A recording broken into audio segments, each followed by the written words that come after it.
फर्जी सार शब्द को लेके, जो कि सतलोक आश्रम मैनेजमेंट हरियाणा ने परमपिता परमेश्वर सतगुरु रामपाल जी महाराज जी की आड़ में संगत में पाखंड फैला रखा है।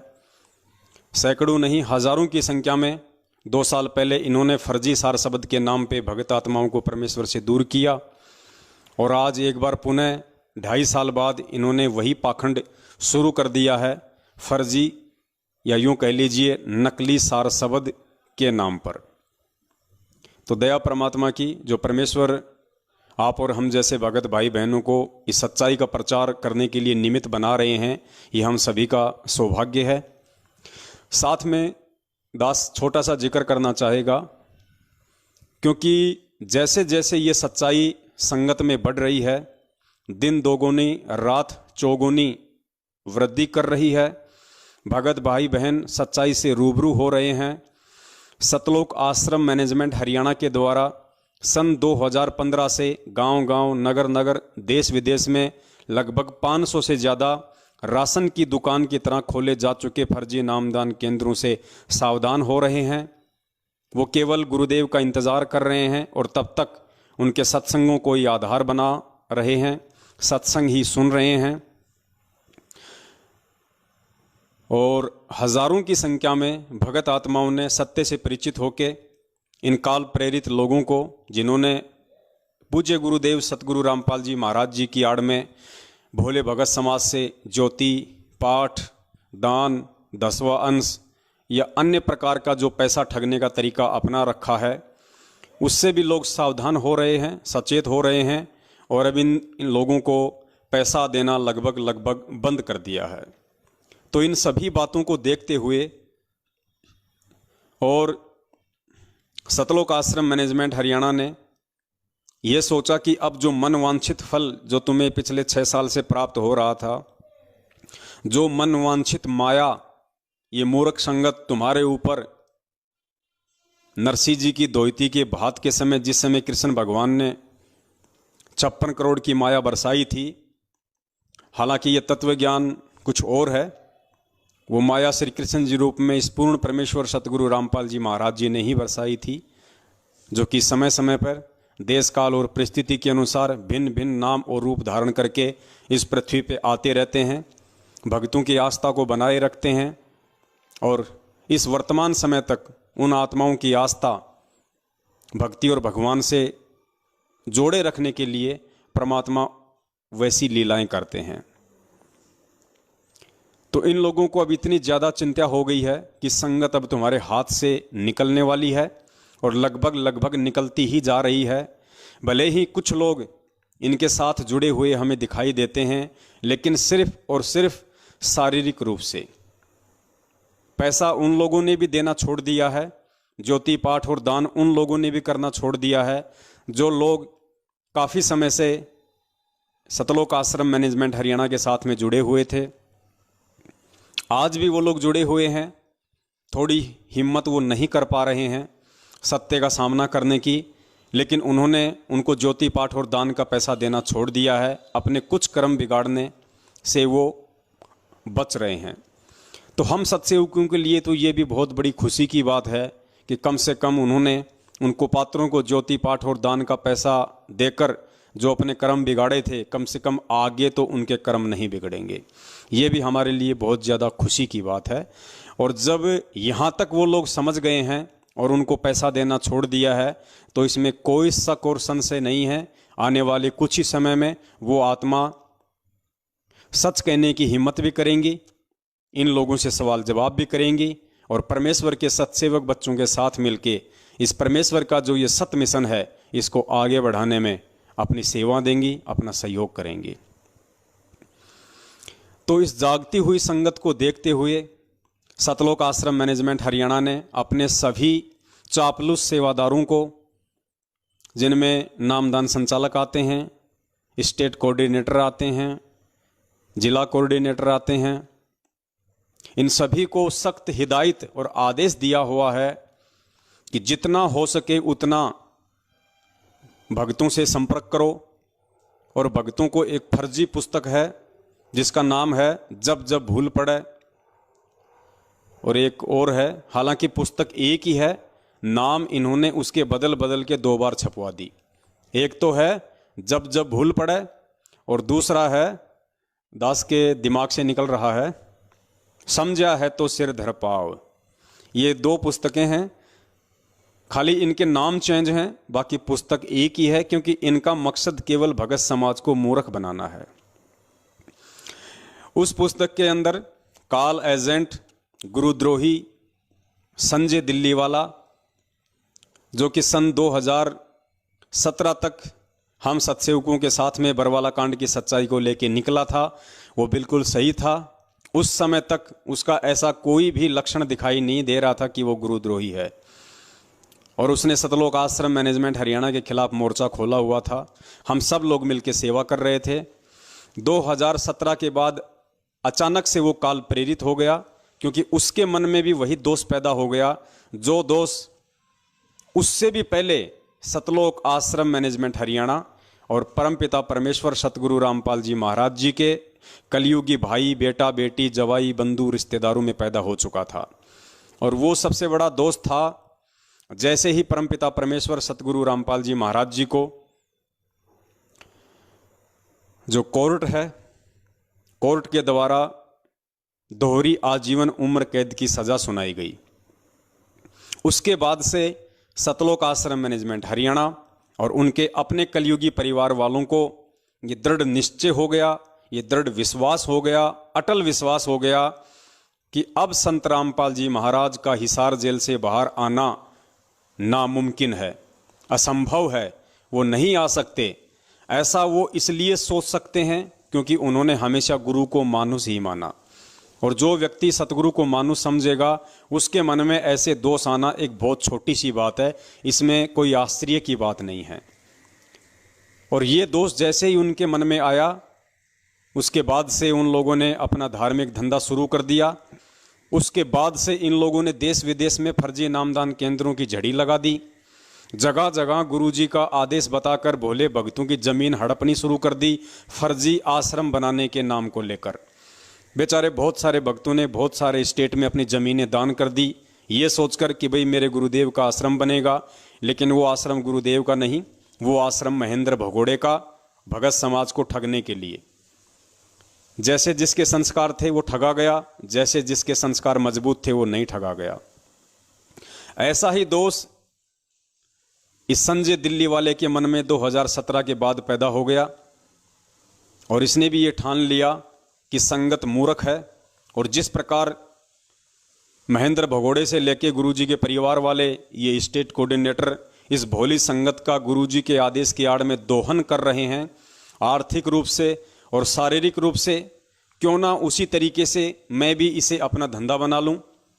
और संगत मूर्ख है, मेरे पीछे लग जाएगी, जब मैनेजमेंट के पीछे लग गई तो इस प्रकार के दोष इन दोनों लोगों में आए, और इन दोनों लोगों ने अपना जीवन बर्बाद तो किया ही किया, साथ में हजारों लाखों की संख्या में भगत आत्माओं का भी जीवन बर्बाद किया।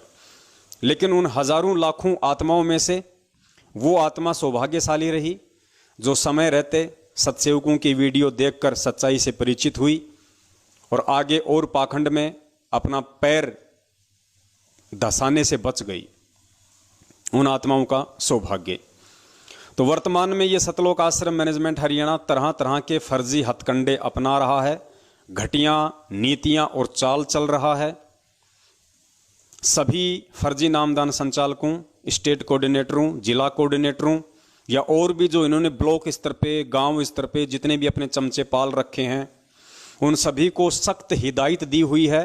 जिस प्रकार काल भगवान ने दुर्गा को सख्त हिदायत दी थी कि मेरा भेद यदि किसी को बता दिया तो मुझसे बुरा कोई नहीं होगा, तो इसी प्रकार सतलोक आश्रम मैनेजमेंट हरियाणा के द्वारा इन सभी चमचों को सख्त हिदायत दी हुई है कि जितना हो सके उतना भक्तों को गुमराह करो, भक्तों को धोखे में रखो, भक्तों को ये बरगलाओ और जा जाकर ये संदेशा दो कि पवन दास की तरफ से जो भी ऑडियो वीडियो या तुम्हारे मोबाइल पे डायरेक्ट जो मैसेज आता है, तुम लोगों ने उस मैसेज को खोल कर भी नहीं देखना है, वरना तुम्हारा नाम खंड हो जाएगा। पुण्यात्माओं, सेम टू सेम वही कहानी चल रही है जो कहानी बरवाला कांड से पहले ये दुनिया भर के नकली संत और महंत अपनी संगत को कहा करते थे, अपने अज्ञान की पोल खुलती हुई देखकर। क्योंकि पूज्य गुरुदेव जी इन्हीं के सत्संगों को आधार बनाकर, इन्हीं के द्वारा लिखित पुस्तकों को आधार बनाकर सार्वजनिक तौर पे टीवी चैनलों पे और अपनी पुस्तकों में लिख लिख के भगत समाज को आगाह कर रहे थे कि भाई ये जितने भी संत महंत शंकराचार्य हैं, तुम्हारे जो गुरुजी हैं, ये तुम्हारा जीवन बर्बाद कर रहे हैं, ये तुम्हारे जीवन के नाशक हैं, तुम इनसे बाहर निकलो और सच्चाई ये है जो मैं बता रहा हूँ। तो इन संतों को चिंता हुई, इन्होंने अपनी संगत को ये सख्त हिदायत दे दी कि कोई भी भगत गुरुदेव का नाम लेकर कि रामपाल का ना तो कोई सत्संग सुनेगा, ना रामपाल के द्वारा लिखी गई कोई पुस्तक पढ़ेगा, वरना वो हमारे से दूर हो जाएगा, उसका नाम खंड हो जाएगा। लेकिन पुण्यात्माओं, जिन जिन आत्माओं ने हिम्मत करके और संत रामपाल जी महाराज जी के सत्संग सुन लिए, उनके वीडियो देख लिए और उनके द्वारा लिखित पुस्तकें पढ़ ली, उन आत्माओं का तो सारा का सारा मोतियाबिंद ही हट गया, उनका तो जीवन ही बदल गया और उन्हें हकीकत का पता चल गया कि हमारे गुरु आखिर क्यों हमें इस तरह की बेहुदी बातें और ज्ञान विरुद्ध बातें कहा करते थे कि संत रामपाल जी की वीडियो मत देखो। पुण्यात्माओं, परमपिता परमेश्वर जी कहते हैं कि पुण्यात्माओं, कहे कबीर सोए जन मेरा, जो नीर खीर का करे निवेरा। परमेश्वर का बच्चा, परमेश्वर का हंस, परमेश्वर का भगत, परमेश्वर से प्राप्त तत्व ज्ञान आधार से इस कदर पारखी हो जाता है, इस कदर विद्वान हो जाता है कि उसको दुनिया का कोई भी व्यक्ति भ्रमित नहीं कर सकता, जो अच्छे से संत रामपाल जी महाराज जी के सत्संगों से, उनके विधान से, उनके ज्ञान से परिचित हो जाता है। फिर सतलोक आश्रम मैनेजमेंट हरियाणा को आखिर इस बात की चिंता क्यों है कि पवनदास संगत को भ्रमित कर देगा? क्या संत रामपाल जी महाराज जी का ज्ञान इतना कमजोर है? क्या संत रामपाल जी महाराज जी का ज्ञान इतना पावरलेस है जो कि उनके सत्संग सुनने के बाद भी और सारे उनके द्वारा दिखाए गए शास्त्रों से उन प्रमाणों को देखने के बाद भी यदि कोई भगत पवन दास का वीडियो देख लेगा तो वो संत रामपाल जी महाराज जी से दूर हो जाएगा?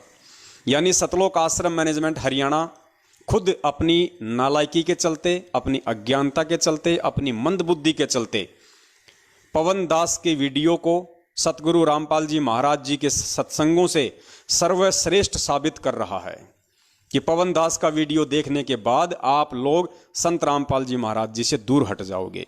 यानी ये नालायक, ये कलयुगी गधे अपने गुरुदेव के सत्संगों को मुझ 2 कौड़ी के पवन दास के वीडियो से नीचा साबित करने में भी कोई कसर नहीं छोड़ रहे। जबकि गुरुदेव तो स्पष्ट कहते हैं कि बच्चों, जब तक तुम दूसरों के पैकेट में रखे माल को चेक नहीं करोगे तब तक तुम असली और नकली की पहचान कैसे करोगे? गुरुदेव ने हमें सबसे पहले दूसरों के वीडियो दिखाए, दूसरे संतों के सत्संगों से हमें रूबरू करवाया, उनके सत्संग हमें सुनाए अपने सत्संगों में बीच बीच में। उन संतों के द्वारा लिखित जो पुस्तकें थी, जो जीवन भर का उनका अनुभव था, वो सारा गुरुदेव ने सार्वजनिक किया, भगत समाज के सामने टीवी चैनलों पे दिखाया, उनके विचारों से पहले हमें परिचित कराया। उसके बाद गुरुदेव ने जो उनका अपना जो ज्ञान है, देश काल और परिस्थिति अनुसार जब वो परमात्मा इस पृथ्वी पे आता है और जिन जिन सदग्रंथों की वो रचना करवाता है, लिपिबद्ध करवाता है, उन सदग्रंथों को भी परमात्मा ने पैरेलल दिखाया, ये सोचकर कि मेरे बच्चे अब दोनों तरफ के वीडियो, सत्संग, पुस्तकें देखकर अब ये अच्छे से निर्णय कर लेंगे कि वास्तव में सही ज्ञान किसका है, सही भक्ति मार्ग किसके पास है। पुण्यात्माओं, अगर गुरुजी हमें खाली कबीर सागर ही पढ़ाते रहते, गुरुजी अगर हमें खाली आदरणीय गरीबदास जी महाराज जी का सदग्रंथ ही पढ़ाते रहते, या गुरुजी खाली अपनी तरफ से ही सत्संग करते रहते, तो पुण्यात्माओं हम कभी भी इस भक्ति मार्ग पे दृढ़ नहीं हो सकते।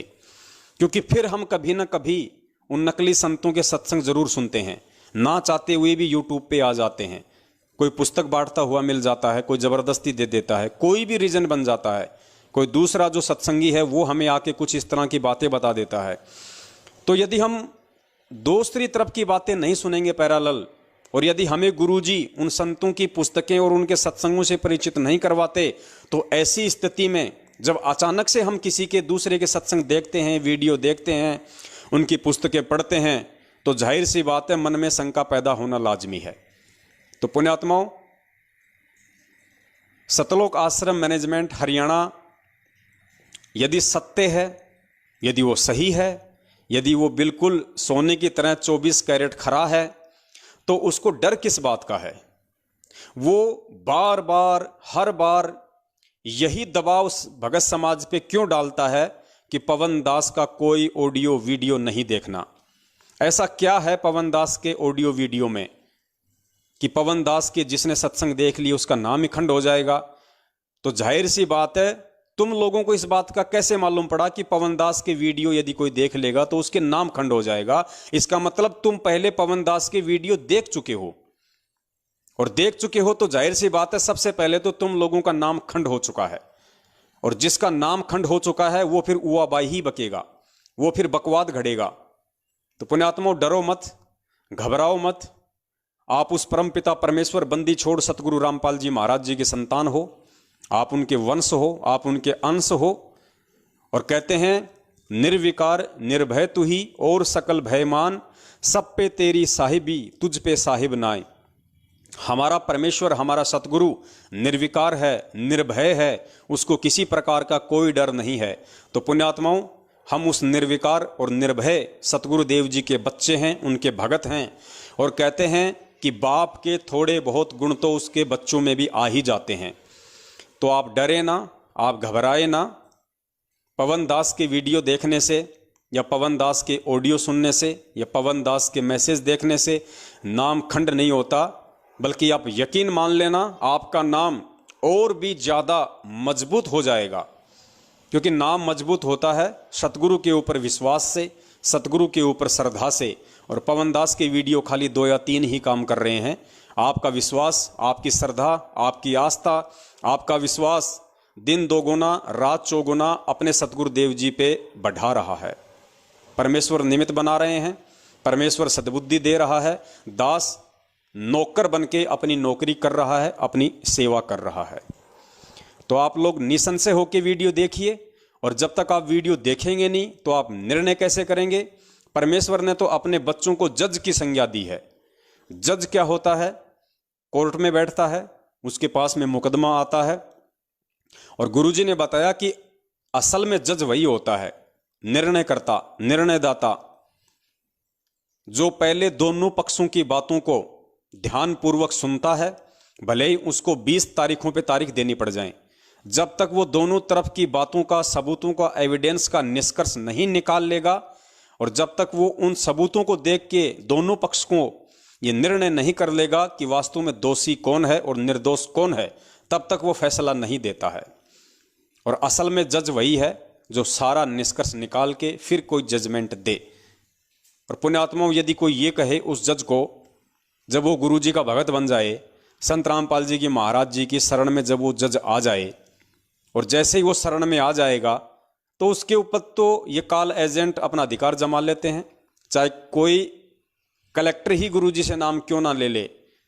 और जिसको इन्होंने कोऑर्डिनेटर बना रखा है उसको भैंस की पूंछ का भी नहीं पता कि क्या है क्या नहीं है, लेकिन जैसे उसको मालूम पड़ा कि मेरे जिले के जिला कलेक्टर ने गुरुजी का नाम ले लिया, मेरे जिले के जिला कलेक्टर ने, और वो कौन? जिले का स्टेट कोऑर्डिनेटर या जिला कोऑर्डिनेटर, वो तुरंत अपना अधिकार समझ लेता है कि वो जज तो मेरे अंडर में है, वो जिला कलेक्टर तो मेरे अंडर में है, मैं उसका कोऑर्डिनेटर हूं। वो उसका भी बाप बन बैठता है, और फिर वो उसको कहे कि देख रे भाई, तू कलेक्टर होगा अपनी जगह पे, तू जज होगा अपनी जगह पे, हमारे नियम कुछ अटपटे हैं, ध्यान रखना। देख भाई, तू जब भी कोर्ट में जाए और जब भी तू कोई फैसला करे, एक ही पक्ष की बात सुननी है भाई, दूसरे पक्ष की बात नहीं सुननी है। अगर तूने दूसरे पक्ष के सबूत देख लिए, उसकी बातें सुन ली, उसके वकील की अगर तूने कोई दलील सुन ली, तो भाई तेरा नाम खंड हो जाएगा, और फिर तेरा नाम दुनिया में किसी भी नामदान केंद्र पे शुद्ध नहीं होगा। तो पुण्यात्माओं, क्या वो जज उस मंदबुद्धि व्यक्ति की बातों पे यकीन करेगा? भले ही वो उसका जिला कोऑर्डिनेटर है, लेकिन वो जज जो शिक्षित है, जिसने परमेश्वर के ज्ञान को समझा है, वो उस मंदबुद्धि व्यक्ति की बातों पे ध्यान नहीं देगा। उसको पता है कि मेरा क्या कर्म है, मुझे ये जज की नौकरी क्यों मिली है, किस चीज के लिए मिली है, वो दोनों पक्षों की ही बातें सुनेगा। तो पुण्यात्माओं, परमपिता परमेश्वर सतगुरु रामपाल जी महाराज जी ने अपना ये अनमोल तत्व ज्ञान देके आप और हम सभी आत्माओं को जज की पदवी पे बैठा दिया है। क्योंकि परमेश्वर कह रहे हैं कि कहे कबीर सोए जन मेरा, या यूं कह लीजिए कहे कबीर सोए जज मेरा, जो नीर खीर का करे निवेरा। अब नीर खीर का निवेरा कौन करेगा, कैसे करेगा? जो दोनों तरफ की बातें सुनेगा, जो दोनों तरफ की बातों से परिचित हो जाएगा, जो उसके बाद फिर गुरुदेव के ज्ञान आधार से, विवेक से, बुद्धि से काम लेगा और फिर कोई निर्णय निकालेगा कि वास्तव में मेरे परमेश्वर के ज्ञान आधार से सही कौन है और गलत कौन है। तो पुण्यात्माओं, आप जज हो, आप परमेश्वर के बच्चे हो, आप लोगों ने डरने और घबराने की जरूरत नहीं है, क्योंकि आपके पिता ने, यानी हम सबके पूज्य गुरुदेव जी ने कोई कसर नहीं छोड़ी कि हम कहीं से भी इस ज्ञान में कच्चे रह जाएं। परमात्मा ने हर तरीके से हमारे को परिपक्व किया है, परिपूर्ण किया है। दूसरा पॉइंट, ये लोग भगत समाज को ये कह के भ्रमित करते हैं कि अगर तुम पवन की वीडियो देखोगे तो पवन ही तुम्हारा गुरु हो जाएगा, पवन में तुम्हारी आस्था हो जाएगी। तो पुण्यात्माओं, ये तो इन नालायकों की अपनी घटिया सोच है। क्योंकि गुरुजी कहते हैं कि जब कुत्ता होता है और सामने यदि कोई शीशा हो और कुत्ता जब उस शीशे में अपनी परछाई देखता है तो भौं भौं भौं भौं करता है, उसको लगता है कि सामने भी कोई कुत्ता है, वो भौंक रहा है। तो पुण्यात्माओं, इन लोगों की आस्था जिस प्रकार से मैनेजमेंट की चापलूसी करते करते, उनकी गुलामी करते करते, उनकी रगड़म पट्टी करते करते, उनकी मरम पट्टी करते करते, उनके कच्छे धोते धोते, हाँ जी कच्छे धोते धोते, क्योंकि हमारे राजस्थान के स्टेट कोऑर्डिनेटर की धर्मपत्नी श्रीमती अनु देवी जी, ये जो भगोड़े लोग थे, जो गुरुजी का बेटा था, एक संजय डाबोदा नाम का व्यक्ति था, पहले गुरुजी का बॉडीगार्ड था, बरवाला कांड में फिर बाद में वो पकड़ा गया। गुरुजी का जवाई संजय खानपुर वाला, वो हमारे राजस्थान के स्टेट कोऑर्डिनेटर की धर्मपत्नी उन भगोड़ों को अपने पास में रखती थी और उनके कच्छे धोया करती थी, उनके कच्छे साफ किया करती थी पुण्यात्माओं, चंद पैसों के लिए, ताकि ये हमें जो है मतलब दया बख्शे रहें, महेंद्र भगोड़े के आगे हमारी चापलूसी करते रहें, हमारी बड़ाई करते रहें और हमारा ये पद, हमारी ये पोस्ट, हमारा ये सारा सिस्टम एज इट इज रहे। उन भगोड़ों के कच्छे धोया करती थी। दास को बताया संजय डाबोदा ने, जो गुरुजी का बॉडीगार्ड था, और उस समय वो इन भगोड़ों के साथ में खुद भी भगोड़ा बन के घूम रहा था। उसके बाद वो पुलिस की हत्थे चढ़ गया, आज वो जेल में है। तो इन लोगों को जो चापलूसी करने की आदत है, जो चमचागिरी करने की आदत है, तो ये लोग सोचते हैं कि संगत अगर पवनदास की वीडियो देखेगी तो संगत भी हमारी तरह हो जाएगी। लेकिन उनको ये नहीं पता कि सभी लोग तुम्हारे जैसे नहीं हैं। परमेश्वर के सभी बच्चे तुम्हारी तरह चापलूस और चमचागिरी करने वाले नहीं हैं। वो परमेश्वर के हीरे मोती लाल हैं। तो पुण्यात्माओं, वैसे तो आप इस दास से पिछले 7 वर्षों से भली भांति अवगत हो, परिचित हो, और कहते हैं परमेश्वर की वाणी है कि साधु शब्दां परखिए, दुख पड़े घरनार, सूरवीर जद जानियो, जब रण बाजे तलवार। साधु संत की पहचान उसके शब्दों से होती है, उसकी वाणी से होती है, उसके आचार और विचार से होती है। 7 साल से आप दास के विचार सुन रहे हैं। दास में अगर ऐसी कोई गंदी मनोवृत्ति आनी होती तो पुण्यात्मा वास से पहले आ चुकी होती। तो परमेश्वर कहते हैं साधु शब्दां परखिए, दुख पड़े घरनार। जो स्त्री होती है उसकी पहचान जब उसके पति पे या उसके परिवार पे जब कोई संकट आता है, उस समय वो कैसा उसके साथ में व्यवहार करती है, वो घर को छोड़ के अपने मायके भग जाती है, उस समय उसकी पहचान होती है कि वास्तव में वो उसकी पत्नी है, उसकी संगनी है, उसकी अर्धांगिनी है, उसकी असल में जीवन साथी है या नहीं है। तो साधु शब्दां परखिए, दुख पड़े घरनार, सूरवीर जद जानियो, जब रण बाजे तलवार। और जो योद्धा होता है, सूरवीर होता है, उसकी पहचान युद्ध के समय होती है कि वो पीठ दिखाकर भागता है या अंतिम श्वास तक चाहे उसके खून का कतरा कतरा ही जमीन पे क्यों ना गिर जाए, वो पीठ नहीं दिखाता है। तो आप लोग अच्छे से दास से परिचित हैं। और पुण्यात्माओं, एक तरफ सामने मालिक खड़ा हो और एक तरफ सामने उस मालिक का कोई कुत्ता खड़ा हो, और सामने यदि उस मालिक का कोई रिश्तेदार है और वो आएगा उस मालिक से मिलने के लिए, तो पुण्यात्माओं वो अपने मालिक के पैर छुएगा या उस कुत्ते के पैर छुएगा? जाहिर सी बात है मालिक के पैर छुएगा ना, कुत्ते के तो कोई पैर नहीं छूता। तो पुण्यात्माओं, ये दास तो उस परमात्मा का कुत्ता है। और ये कुत्ता जो होता है, कुत्ते को एक मतलब वफादार जानवर की श्रेणी में लिया गया है। लोग शेर भी पालते हैं, चीता भी पालते हैं, लेकिन उनको वफादार की श्रेणी में लिया गया। वो पता नहीं कब काट खाएं, लेकिन कुत्ते को वफादार जानवर की श्रेणी में लिया गया है। उसका मालिक यदि उसको एक टूक डाल दे तो पूरा जीवन वो उसके मालिक की चाकरी में गुजार देता है, पूरा जीवन उसके मालिक की चमचागिरी में वो गुजार देता है, वफादारी में गुजार देता है। वो अपने मालिक की तरफ कभी भौंकता नहीं है। और दूसरा, यदि कोई भौंकने की कोशिश करेगा तो वो कुत्ता उसको छोड़ता भी नहीं है। तो पुण्यात्माओं, आप और हम सत्सेवक तो उस परमेश्वर के कुत्ते हैं। हम तो परमेश्वर की नौकरी कर रहे हैं। कुत्ता कभी मालिक बनने की सोचता भी नहीं है, क्योंकि उसमें इतना दिमाग ही नहीं होता कि वो मालिक बनने की सोचे।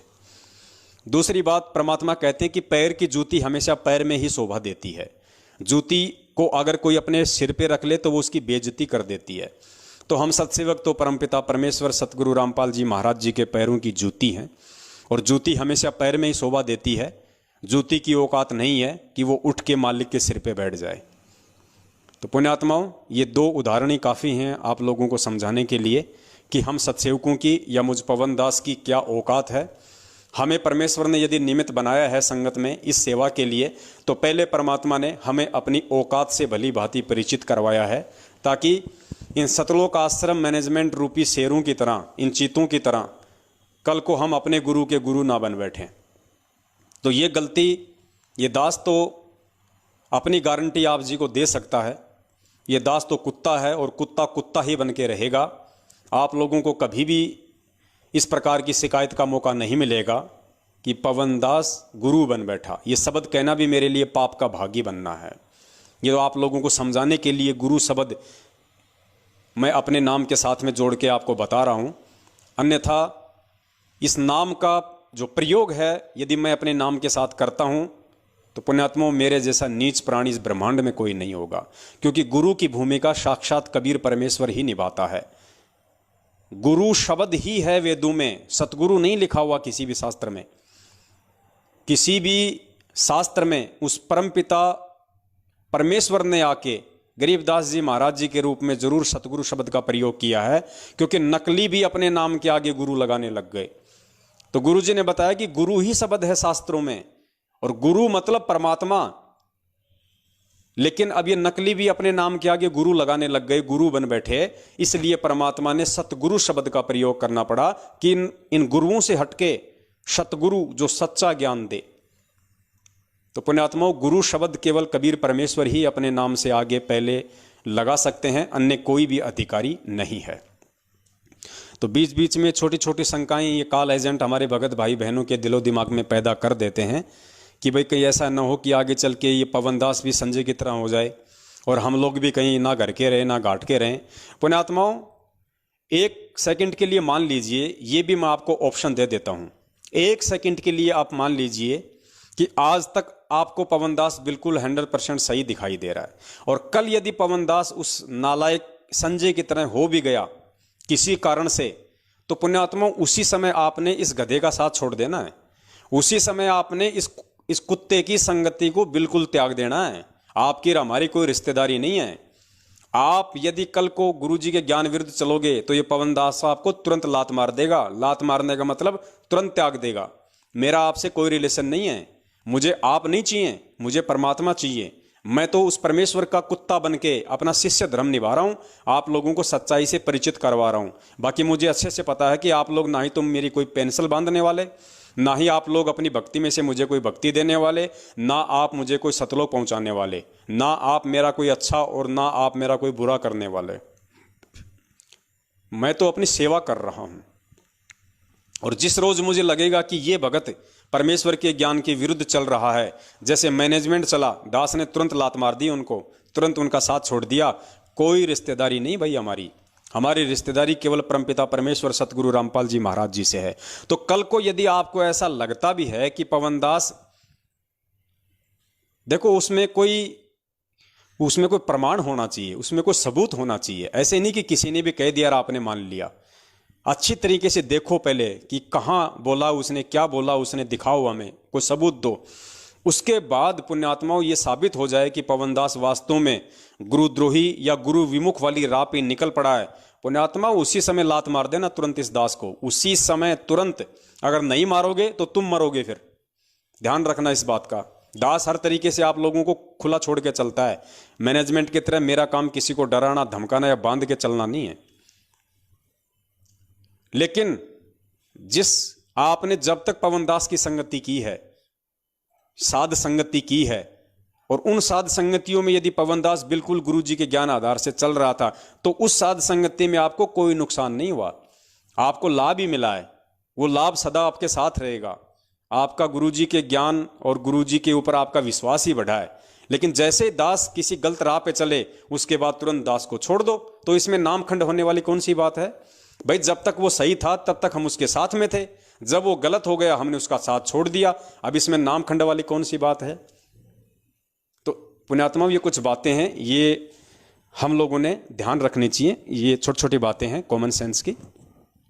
तो चलो अब हम शुरू करते हैं आज का जो हमारा साध संगति का पार्ट 3 भाग 3 फर्जी सार शब्द के ऊपर आज हम उसकी शुरुआत करते हैं। उसके लिए सबसे पहले हम परमपिता परमेश्वर सतगुरु रामपाल जी महाराज जी का ये छोटा सा सत्संग सुनेंगे। मुश्किल से 1 मिनट का है, जिसमें परमात्मा हमें आदेशित कर रहे हैं कि पुण्यात्माओं, जब तक हम विद्वान नहीं बनेंगे, जब तक हम ज्ञानी नहीं बनेंगे, तब तक हमें कोई भी इस भक्ति मार्ग और गुरु जी से भ्रमित कर देगा। तो गुरु जी कह रहे हैं कि बच्चों, मेरा मकसद ये सत्संग करने का कोई राम कथा सुनाना नहीं है, मेरा मकसद है तुम्हारे को विद्वान बनाना। अब पुण्यात्माओं, आज संगत में यदि कोई सत्य की राह पे चलना शुरू कर देता है, कोई नीर खीर का निवेरा करना शुरू कर देता है, कोई किसी भगत भाई बहन के विचारों से प्रभावित हो के सत्य की राह को चुन लेता है, तो ये काल प्रेरित लोग, क्योंकि इनका तो मकसद ही जीवात्माओं को नीचे नरक लोक में ले जाना है, उनको भ्रमित करना है कि कहीं ये सच्चाई से परिचित न हो जाएं, कहीं ये मर्यादाओं में रह के भक्ति ना कर ले। काल की तरफ से इनकी तो ड्यूटी ही ये लगी हुई है। तो ये तुरंत उसको कह देंगे कि तेरा तो नाम खंड हो गया, तू तो ज्यादा ज्ञानी बन गया, गुरु से भी ज्यादा ज्ञानी बन गया क्या, गुरु से भी ऊपर हो गया क्या। अरे गुरु का ज्ञान सुन के यदि कोई स्वयं ज्ञान को आधार बना रहा है, या गुरु के ज्ञान आधार से अपने भगत भाई बहनों को जो थोड़े बहुत मंद बुद्धि हैं, जो इतने सत्संग नहीं सुन पा रहे हैं, यदि उनका शंका समाधान कर रहा है, उनकी किसी शंका का निवारण कर रहा है, तो उसमें ज्ञानी बनने वाली कौन सी बात हो गई, उसमें गुरु बनने वाली कौन सी बात हो गई।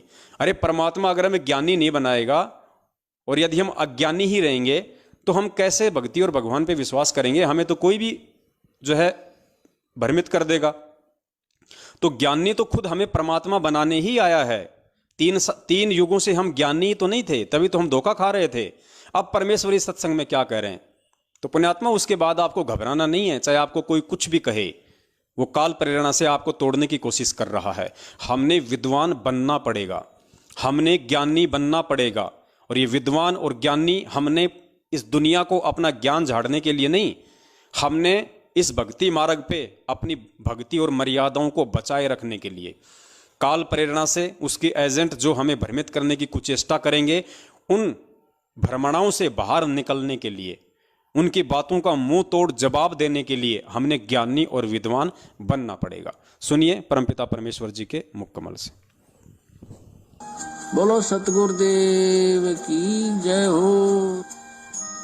अपने आत्माओं, दास का उद्देश्य ये केवल राम कथा सुनाना नहीं है, आपको विद्वान बनाना है, ताकि आप मार ना खा जाओ, भविष्य में फिर काम ना बिगड़ जाए। और बहुत आसान तरीके से आपको समझाया जा सकता है। 1 बार 2 बार 100 बार बताऊंगा, अपने आप हृदय समा जाएगी आपके। इस झूठ को हमने लाखों बार सुन लिया तो सच्ची होगी, सत्य को भी सैकड़ों बार सुनोगे अपने आप। सत्य तो है ही सत्य, या तो ऐसा जगह बना देगी फिर कोई टच से मस नहीं कर सकता। तो पुण्यात्माओं, आपने परमपिता परमेश्वर जी के मुख कमल से सुन लिया है कि परमात्मा हमें यहाँ पे विद्वान बनाने के लिए आए हैं, हमें ज्ञानी बनाने के लिए आए हैं। और जब तक हम विद्वान और ज्ञानी नहीं बनेंगे, हम अपने आप को कभी भी इस सत भक्ति मार्ग पे सुरक्षित नहीं रख सकते। जैसे आज सतलोक आश्रम मैनेजमेंट हरियाणा हमें कदम कदम पे भ्रमित कर रहा है, हमसे कुकर्म करवा रहा है, गुरुदेव के ज्ञान विरुद्ध भक्ति क्रियाएं करवा रहा है, ऐसे फिर हमें कल को कोई दूसरा खड़ा हो जाएगा, वो करवाएगा, परसों कोई तीसरा काल एजेंट खड़ा हो जाएगा, वो करवाएगा, फिर हम कैसे सतलोक जाएंगे। इसलिए परमात्मा हमें रातों को जाग जाग कर ये अनमोल तत्व ज्ञान दे के विद्वान बनाना चाहते हैं।